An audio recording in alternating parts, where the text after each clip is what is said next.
Good afternoon, ladies and gentlemen. Actually, it's a kind of a bad afternoon because we just got hit by some hail and it did do some damage. You can see the hail down there. It's already starting to melt because it's pretty hot out, believe it or not. But you can see the damage to my plants there. And it put holes in a lot of my plants. But I think they will survive. A little bit unfortunate. Look at all those holes. Man, crazy.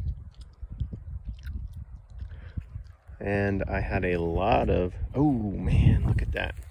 That's one of my new melons. Got a little tore up.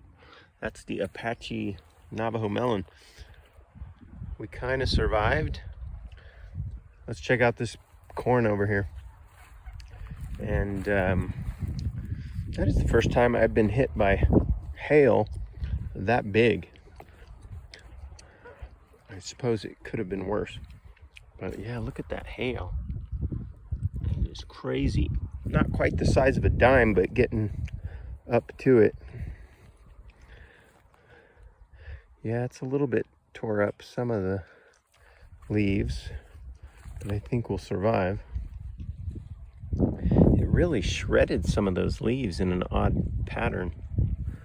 That's weird. Got some holes in it, but I think we will survive. All right, hopefully you guys do not get hit by any hail. Thanks for tuning in and have a great rest of the day.